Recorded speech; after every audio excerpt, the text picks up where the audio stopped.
श्री सद्गुरु महाराज की जय। आगे पढ़ते हैं।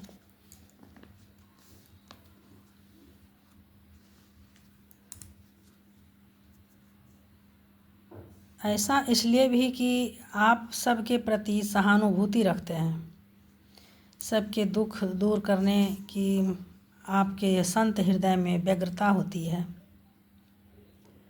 किसी की दीनतापूर्वक बातें सुनकर उसका उपहास नहीं उड़ाते, किसी को मूर्ख बनाने की कोशिश नहीं करते, सभी की बात धीरता से सुनते और उचित उत्तर सलाह समाधान प्रस्तुत करते हैं। सबके कल्याण के लिए शुभ कामना या ईश्वर से प्रार्थना करते, छोटे बड़े सबों को सम्मान देते हुए मुस्कुराते हुए उनसे वार्तालाप करते।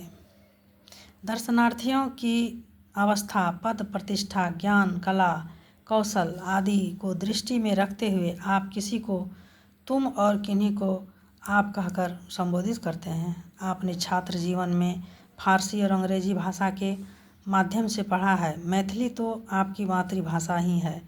इनके अतिरिक्त राष्ट्रभाषा हिंदी, भारतीय, भागलपुरी, अंगिका या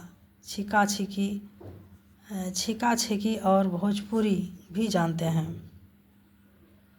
आपके पास आने वाले जिस भाषा के बोलने वाले होते हैं, आप उनसे उसी भाषा में बोलते हैं और वचन प्रायः राष्ट्रभाषा हिंदी, भारतीय में क्या करते हैं, कभी कभी क्षेत्रीय भाषा में भी करते हैं, ताकि लोग ठीक से आपकी बात समझ सके।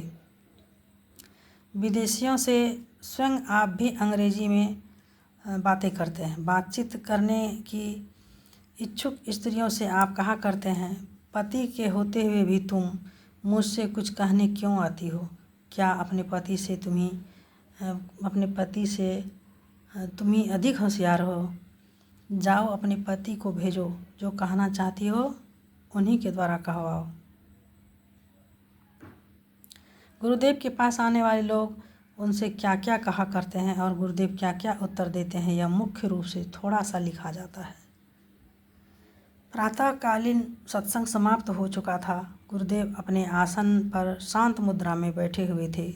उसी समय एक वृद्ध व्यक्ति आते हैं और परमाराध्य श्री सद्गुरु महाराज जी की श्री चरणों में माथा टेक कर प्रणाम करते हैं तथा अपने दोनों हाथों को जोड़कर कहने लगते हैं, हुजूर, मैं एक गरीब सत्संगी हूँ।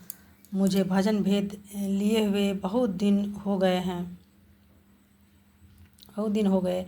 अमुक स्थान में जो सत्संग हुआ था, उसी सत्संग में हुजूर से ही भजन भेद लिया था। अब मैं वृद्ध हो गया। हुजूर से प्रार्थना है कि अब शब्द भेद बतला दिया जाए। इतना सुन आराध्य देव उनका पूरा पता पूछते हैं और सब कुछ जानते हुए भी यह पूछने की कृपा करते हैं कि क्या तुम्हारी दृष्टि स्थिर होती है?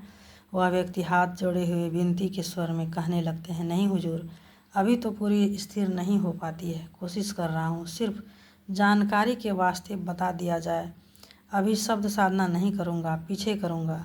इतना निवेदन करने पर आराध्य देव उनको समझाते हुए कहते हैं, अभी जाओ, अभी कुछ दिन और खूब मनोयोग पूर्वक दृष्टि योग करो, कभी पीछे शब्द योग बतला दूँगा। श्री सद्गुरु महाराज की जय। आगे फिर कल।